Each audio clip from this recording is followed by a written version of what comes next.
Bismillahirrahmanirrahim. Alhamdulillahi rabbil alamin. Arrahmanirrahim. Maliki yawmiddin. Iyyaka na'budu wa iyyaka nasta'in. Ihdina siratal mustaqim. Siratal ladzina an'amta alayhim. Ghayril maghdubi alayhim waladdallin. Amiin. Waaw boo gisee tey ñu taxaw vidéo yi ñu commencé toog indi waxuñu dañ doon def 1 minute de silence pour rendre hommage sunu frères yi nga xam ne ñoo dee si manifestants yi ak sunu sœurs yi di leen ñaanal yàlla may leen wér gu yaram ak gudd fan yàlla xarel àjjana ñi nga xam ne dañoo ñàkk seen bakkan ñi si gaañu yàlla defal leen faj leen ba ñu wër sunu borom bi nga xam ne moom lañ yaakaar bu ñu jaaxlee si moom la ñuy wéeru bu ñu sonnee si moom la ñuy wéeru bu ñu solo si moom la ñuy wéeru ñëpp muy civil muy homme de tenue ñu ngi leen di ñaanal ñëpp ñi nga xam ne dañoo gaañu blessé yàlla faj leen si jàmm ak si wër. ñu gëjoon def vidéo sax vidéo bi dañu gëjoon ko def sax parce que mafia bi dafay yaatu président néew di doole yi man yebal naa samay booy yoo xam ne ñoo bokk mafia bi di dem Ndar dafa ay don ay acte dimbali néew di doole yi foofu daara yi looloo taxoon vidéo bi yéex parce que man ay rakk laa nekkal ak ay booy ak ay mag looloo taxoon parce que ONG bi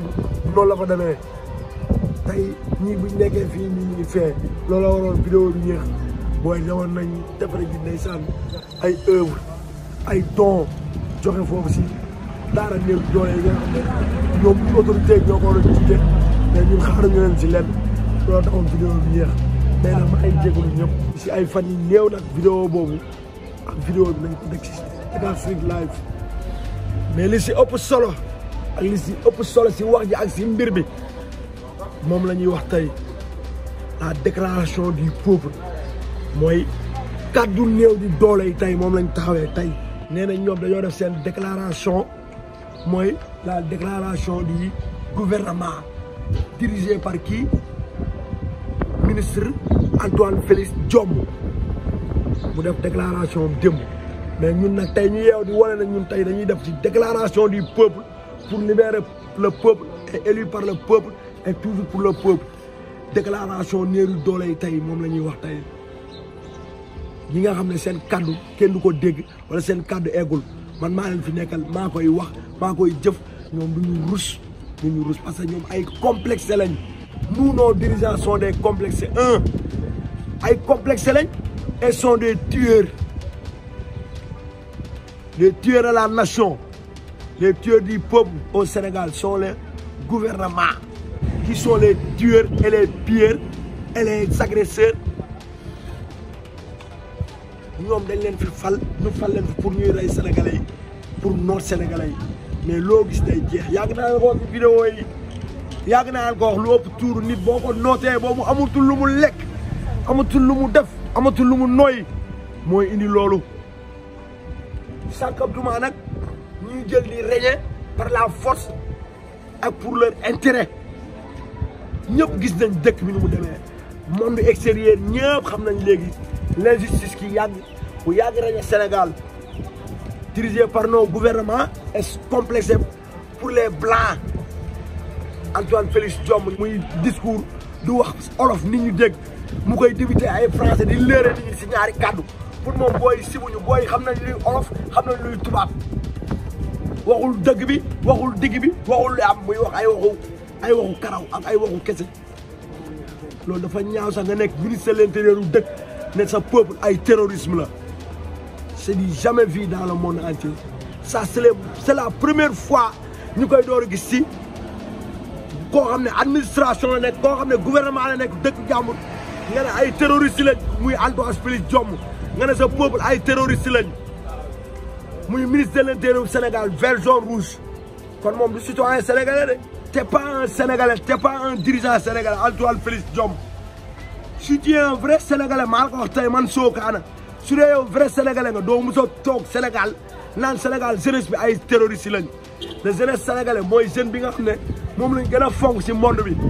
jeunesse sénégalais lañ gën a fonk si àdduna bi jeunesse sénégalais moo déggal papam yaayam déggal ay kilifa diineem mais xam nga yéen déggaloo leen seen papa ak yaay déggaloo leen suñu kilifa diine yi moo tax ngeen échec ñàkk déggal ku déggalul yaayam ak papam doo déggal sa yàlla ak yonent bi parce que booy dem si kilifa diine bi boo àndul ak sa yaay ak sa pap du la bugg yéen loola leen dal ñëpp a xam Sénégal nu mu demee Sénégal benn gang la gang bi mooy julit ak chrétien julit bi mooy tijaan bi laayeen bi Touba ñaseen bi xaadiriya bi looloo fi am beneen bi mooy lan waaye Isa ibnu Mariama au nom du Père et du Fils et du Saint-Esprit looloo am Sénégal bu ñu nee alhamdulilahi rabil alamin ñaar yooyu ñoo am Sénégal mais nga toog foofu amoo koy wax nga naan tu parles aux Français wala aux étrangers te Sénégal gis ngeen lu fi am lu fi ne ñooy parce que vous avez échoué da ngeen échoué si politique échoué si fépp léegi xam lan ngeen di ñëw usé par la force jéem a corrompre yenn homme de base yi nekk si kaw ak yenn homme de tenue yi mais mënoo leen corrompre armée bi mënoo leen corrompre tous les hommes de tenue parce que l'armée est pour la nation et toujours pour la nation défendue armée dafa nekk pour peuple di taxaw ak peuple loolu la ñu teg armée mais yenn police c'est yenn genre police yi sont des corrompus et manigancés et dictés yenn police yi sont des corrompus manigancés et dictés parce que tey boo demee ba Sénégal tey léegi amatul démocratie sa opinion amoo droit di ko kaas dictature fa la commencé yow si tu es sénégalais résident au Sénégal national de sénégalais mënatoo wax yow lu la métti wala mënatoo ko manifester fenn ndax kan nguur bi moo la ko tere te nguur boobu dañ ko manifester xeexal ko kaasal ko ba mu am ay moor mu nekk fii léegi kooku day traité opinion nit ñi wala nit ñi amatuñu droit nekk ay kon ñun ay sénégalais ñun kon suñu carte nationale ñu ay sénégalais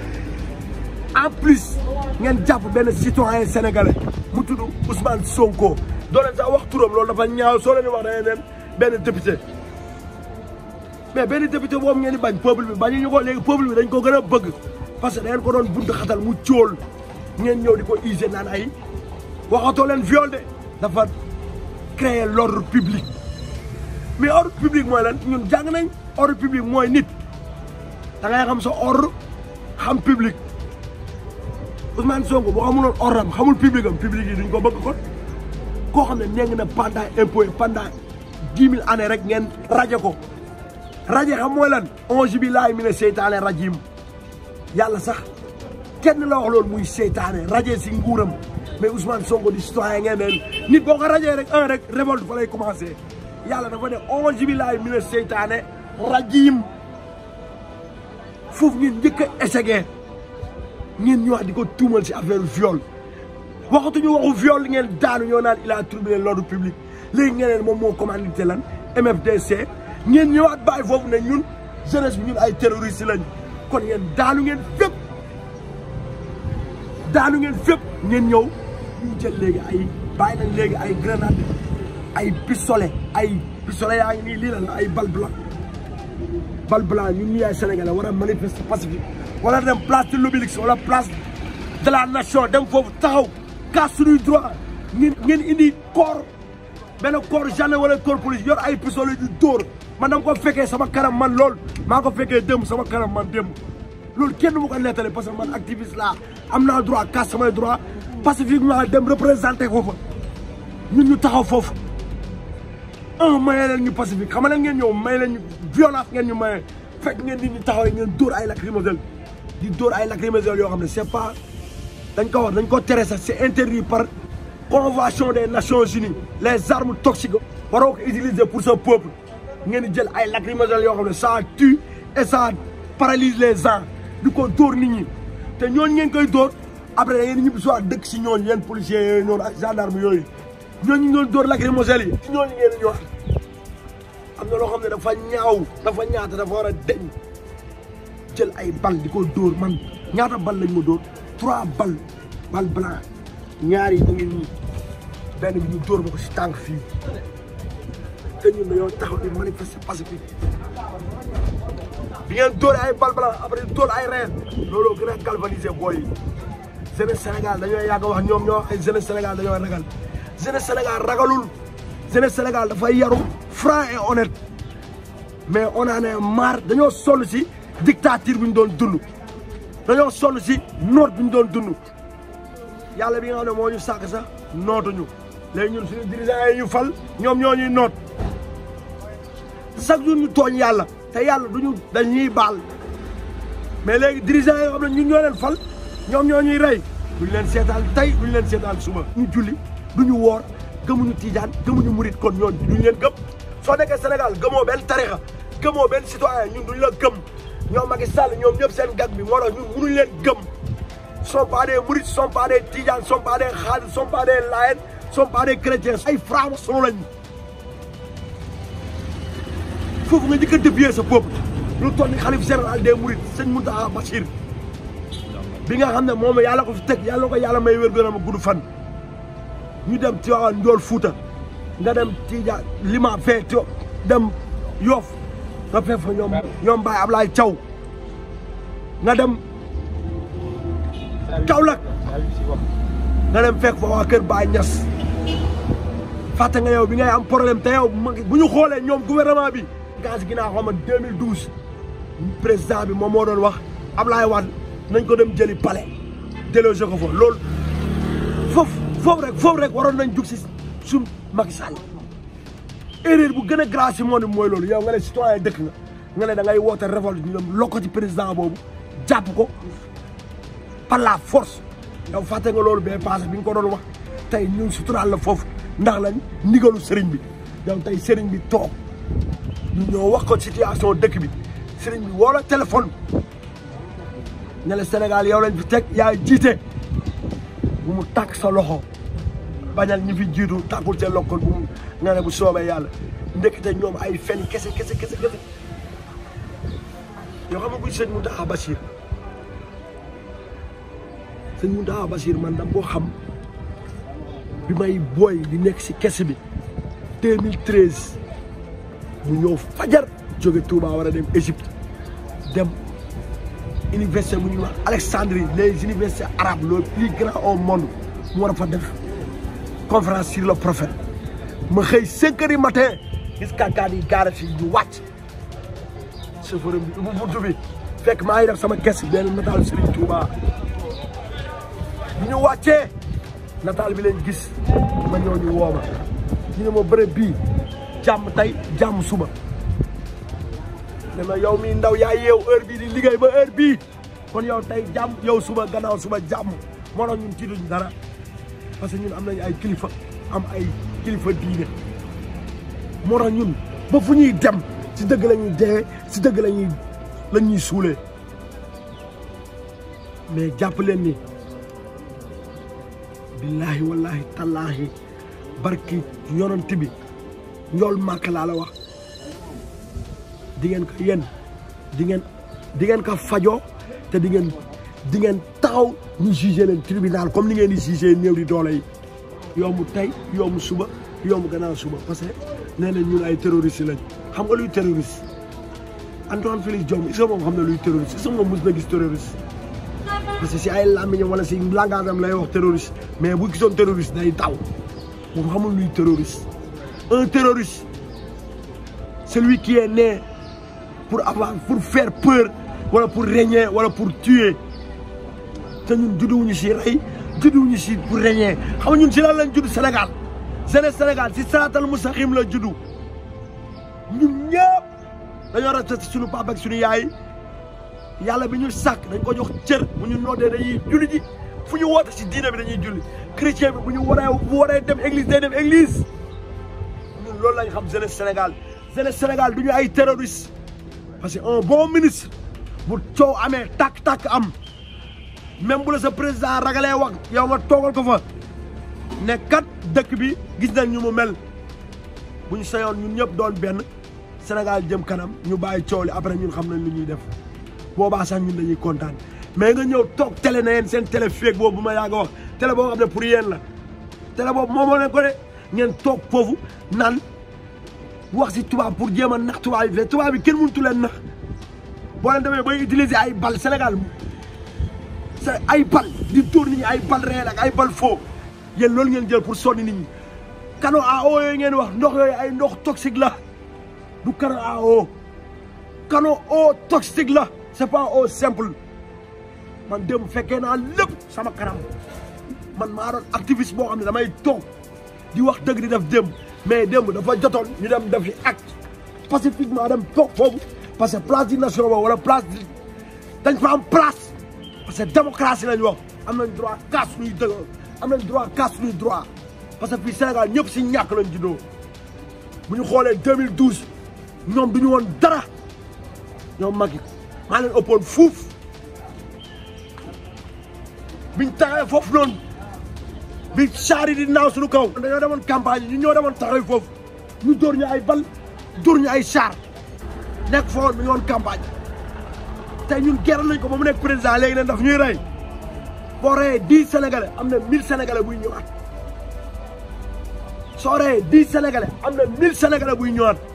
sénégalais yi sont plus de 20 millions ñoom ñoo estimé ne ñun 15 xaw ma ñun mën nañ 20 millions mën nañ sax milliards parce que sénégalais yi partout dans le monde suñu baax ak suñu yaru ak respect suñu kilifa diine moo tax sénégalais yi ak fépp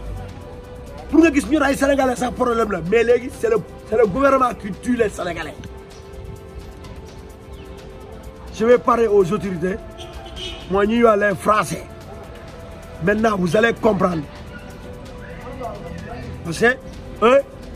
ils ont commencé à parler français léegi nous le peuple nous on sait parler français et on entend français et on écoute les français. Les tueries que nous avons vues hier avant hier c'est le gouvernement ils ont tiré dessus avec des balles blanches et des balles réelles. Moi je m'appelle Sow Kane moi je suis là pour les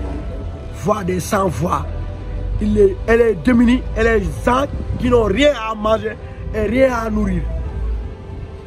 Moi je ne suis pas pour le gouvernement de Macky Sall. Moi je ne suis pas un opposant, je suis avec le peuple et pour le peuple.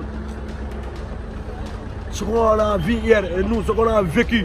je vais vous le dire. On nous a bombardé avec des gaz et les balles réelles et les balles blanches. C'est à cause de qui? C'est à cause du gouvernement Macky Sall. Ça c'est jamais vu au Sénégal. Un citoyen a le droit de manifester, un citoyen a le droit de demander celui dafa ñaaw sax parce que ñoom ñoo ñu yóbbu si français parce que ñoom bu ñu waree wax français du ñu wax lu ñu wax français yi mooy Sénégal dafa doy Sénégal dafa doy li may lancé nag comme que moom dégluwul kenn dégluwul kilifa diine yi nañ jug wax ak armée bi parce que nee na l'armée est le garant du peuple kon ñoom comme que jël nañ seen officiers yi corrompus yooyu ñuy dóor ay boy ay bal mais léegi ñu rey ñooñu bu dee ñoom dañuy woote justice. léegi nañu wax si nervi yi yow noonu dafay ñoom dañoo ñàkk jom sax man damay wax sax si xaw ma nervi xaw ma yow booy Sénégal booy mbër yi ñoo ñàkk fayda man moo tax ma doon wax temps mbër ku ma waxoo ci mbër ba xeex yow ay mbër ñu leen di utiliser 15000 francs ñu la koy fay ngay jàpp ay sa peuple naan da ngay yor ay gourdin pour dóor ko waa peuple bi te waa peuple boobu ñoo lay faral sa combat ñooy ànd ak yow sa combat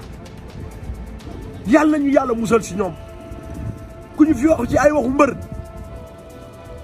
association des mbër ak association des lutteurs rek ñoom ñëpp si pot parce que ñoom mbër yi ñoom ñoo def image yàq image yu mbër parce que mbër yi li ñu doon wax rek mbër boppam la fi nekkal moo doon ñu feeñ mbër ku koy jox la xam ak ku koy tagg moo doon ñu feeñ si nguur bi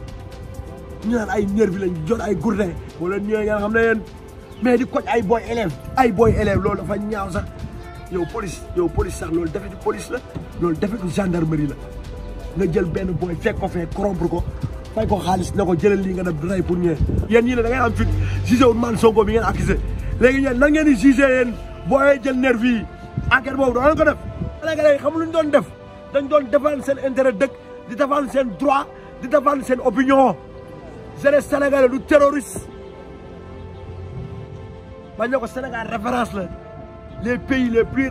ñi gën a référence ci àdduna bi Sénégal la léegi dafay yàqu ndax lan suñu dirigeant corrompu yi Senghor bi fi nekkoon sax dafa gëmoon kilifa diine yi te Senghor du woon jullit de mais Senghor dafa gëmoon ki moo tax gaay Abdou Diouf ñëw dafa gëmoon kilifa diine Ablaye Wade yàlla na ko yàlla may gudd fan ak wér gu yaram taalibe la woon bi Macky joolee dafa daw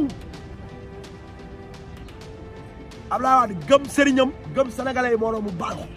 mais Macky lu mu defoon moo gënoon garaaw wax bu mu waxoon ne dañoo war a jëli par force Ablaye Wade si palais bi boobu défi boobu man du ko fàtte ba may dee te pourtant loolu lañ ko suturaal moom mais moom nee na moom xamul sutura xamul baale xamul jéggale te yonent bi sallallahu alayhi wa sallam dañ ko tooñ mu baale mu jéggale mais kii tooñ ko Ousmane Sonko dafa am yaay am ay doom am ay jabar mais affaire bi moo métti sénégalais nuñ ko defee moo métti nuñ ko defee moo ñaaw dafa ñaaw c'est humiliant bàyyi nañ ko fii warul am droit si dëkk bi warul def bi dafa débordé dañ yow booy luñ koy dara dafa métti di ko jàpp di ko tëj di ko génne 4 heures du matin di ko tëj di ko génne 2 heures du matin loolu buñ ko doon def Macky Sall ak ay doomam dina ko neex kenn du laal ay doomam kenn du laal ay mooy Guy Marius Sagna jàpp ko Assane Diouf damm tànkam jàpp ay yeneen activiste léegi kenn warul wax waroo am opposant ah jàpp sama booyee yi nga xam ne sax dañoo xawoon wadi sax dañ leen gëm jàpp ñoom cat jàpp ñoom kilifa jàpp ñëpp léegi ñun peuple bi ñuy seetaan peuple bi ñu seetaan dafa doy on a ne dañoo sonn duñoo fip ñun dañoo sonn si Sénégal te dañoo dee si Sénégal màggee si Sénégal xalangoo si Sénégal saafara Sénégal Macky Sall moom sax moom bu xoolee moom jabaru sénégalaise la am ay doomu sénégalaise xam si town bi suñu yeneen président yi sax ay jabaru nasaraan lañ am mais moom xam na fii nu mu dawal bi nu mu méttee fii ba ilaa yow mi diini ñoom yàlla daf ñu àtte ñoom du ñoo ngi doon di daw di dem di génn Dakar di daw affaire bi du Dakar kese de partout au Sénégal la partout léegi nekkatul Sénégal sax parce que diaspora bi moo tax ñun ñu ngi gërëm waa diaspora bi dañ leen di gërëm bu baax parce que gis nañ injustice affaire bi bu demee ba nekk international rek loolay injustice parce que loolu dëgg du yàgg suñu borom si dëgg la sàkkee àddina du si ay caaxaan yàlla àddina bi mu koy sàkk kenn fekkewul sama maamu Antoine Félix Diome maamu Makeek maami Me El Hadji Diouf ndelam boobu kenn fekkewu ko si ñaawaayam boobu Me El Hadji Diouf ñaawaayam boobu maa ko Moustapha Niasse président de l'Assemblée nationale yow yaa ne nga yëkkati immunité xaw ma Ousmane Sonko dëkk bi di tàkk yow amoo droit wax immunité dëkk bi yow kon yow paa ñu ngi nelaw kon président de l'Assemblée nationale depuis jamonoy 1960 ba léegi yaa ngi lekk xaalis dëkk bi loolu c'est du jamais vu au Sénégal Sénégal rek la am koo xam ne mooy président de l'Assemblée nationale am na sam papa man gaañoo na ay 80 ans mais moom ak sam papa ba léegi mooy jiite Assemblée nationale ba pare député bu ñu jugee naan ay député lañ ñoom duñu ay député yow député da nga war a nekkal pour peuple bi mais député yoo xam ne man Macky lu mu ko rek ananas man daal Macky laa fi nekkal ñu jël ay paa yoo xam ne jànguñu xamuñu dara si dëkk bi étudiants yi nii booy yi yëpp jàng nañ booy yi ngay gis nii yëpp ay étudiants lañ booy dañuy chemé jàng nañ xam seen droit ay paa lañ jël yóbbu leen indi Assemblée nationale ñuy fekk ay millions oto 50 millions bu si nekk bien logé bien nourri essence lépp peuple bi amuñu dara booy dañuy xos seen papa yi dañuy fay ba dee yaa gis booy boo xam ne yaayam da ko fayal ba génn àddina fekkewul njëriñ yaayam xale boo xam ne liggéey na yaayam dem na fóot dem na passé man sa mère jaay na ay lijim ba màgg man sa mère jaay na ay lijim ba màgget sam pa liggéey na nekk ouvrier di liggéey Dakar Marine nekk soudeur bateau Souleymane yàlla ko yàlla yërëm liggéey na si saraatal musaxib yar ay doom si saraatal musaxib ba màgg ba tey ñun ñu ngi koy teg si yoon ñoom liggéey ñu fi dara xool paa bi ay daan lay jaay xool lii ah ñoom liggéey ñu fi dara leen fi teg ku si nekk mi ngi dawal ot karkaatu climé ku si nekk mi ngi fekk ay millions yoo xam ne du saw xaalis su lépp tóor nañ ko kenn du wax ku wax ñu tëj la ku wax ñu ne lay jàpp fii ba suba nañ ñëw jàpp boo jàpp nit ñi duñu bàyyi lu ñu jàpp tey la nit ñi gën a bari ñun duñu ay agressé duñu ay raykatu nit yàlla nañu yàlla musal duñu ay sàcc ñun xam nañ suñu devoir xam nañ luy bien-être des gens parce que ñun on nous a bien éduqués on nous a bien enseigné parce que fii ku si judd da ngay xam ashhadu an laa ilaaha illallaah wa ashhadu anna muhammadan wa rasulullah koo ci gis mu judd xam ne auzu billaahi mina sheytaani rajiim kon ñun nous sommes bien éduqués ñun ay jullitu 100% lañ. exemple la mënuñ ñu nax ku bañ tarixa yi dañ lay bañ nguur bi dañoo bañ tarixa yi ñun gën leen bañati man Sokane ak mafia néew doole yi maa ko wax jëg haut et fort tey laa gën a bañ waa nguur bi ma ak ay ministre am parce que bëgguñu suñu kilifa diine yi man maa leen gën a bañ. Il y a un penseur qui disait que le plus fort n'est jamais assez fort pour être toujours le maître s'il ne transforme pas sa force en droit et d'obéissance en devoir. Nous vivons dans un monde de droit. Donc il y a le droit de liberté d'expression. Chaque Sénégalais a le droit de parler ce qu'il pense, ce qu'elle pense. Donc vu de cette situation entre Ousmane Sonko et une dame, et nous vivons dans un moment très difficile, le coronavirus, et il y a un dirigeant que j'ai entendu, il a utilisé un mot de terroriste. Non, il n'y a pas de terroriste dans ce pays, jamais. Nous vivons en paix. La situation qui s'est déroulée avant-hier, il y avait des bandits qui été dans des troupes pour en profiter. Et eux, s'ils ne parviennent pas à détecter ces gens, comment ils peuvent dire à ces gens que ce sont des terroristes? Peut-être eux, ils n'ont pas réussi à gérer la situation. C'est par la raison pour laquelle donc le ministre a dit qu'il y a des terroristes. Mais qu'est-ce qui lui dit qu'il y a des terroristes dans ce pays? Non, je ne pense pas. Le Sénégal n'est pas à cette hauteur pour nous qualifier comme des terroristes. Et il y a un Sénégalais que je salue de son passage qui s'appelle Bakary Sambo. Il représente donc une organisation internationale Tombouctou. Si le Sénégal était un pays terroriste, je pense qu'il serait le premier à dire qu'il a vu des terroristes dans ce pays. Alors, ça n'existe pas. Donc, en tant qu'Oustaz, je clame haut et fort cette situation qui s'est encore déroulée dans ce pays. Nous sommes donc les futurs dirigeants dans ce pays. Si vous n'avez pas de preuves sur certaines situations, il ne fallait pas en parler. Comme affaire de Ménani, nous, Ousmane Sonko, nous devons respecter parce que pour dara, dafa am lu mu représenter au Sénégal. Dafa nekkoon le contrôleur des impôts et domaines. Et nous 15 ans, gisuñu dara ci moom. Li ko may loolu mooy dafa nekk nit ku gëm yàlla nit boo gëmee yàlla jàng alxuraan balaa ngaa jàng français donc di nga am looy jomba def moom mu jóg ni day bëgg a jor réew mi am na droit de politique mais gars yi bu ñu ko xoqatal liñ ko def li kii wax rek li ko avocat wax rek capture la dañ ko capturer am na droit ni fii lay jaar mais li may wax rek mooy que ni fi mu toll nii comme situation demee na nii ñun li ñu bëgg mooy état bi la ñuy ñaan le président Macky Sall am na foo xam si bu fa situation bi tollee da ngay jëlale di baale am na ñuy jàpp ñu ci bari samay collègues ay enseignants ñoo xam ne dañ leen a jël jàpp leen ñooñu tey seen droit mooy jàngale ñooñu tey bu leen bàyyi ci prison bi classe yooyu noonu nekk foofu élèves yooyu qu'est-ce qu'ils vont devenir donc li ñu koy ñaan mooy impérativement na libérer tous les enseignants yi nga xamee ni dañ leen a jàpp parce que un enseignant il représente quelque chose dans ce pays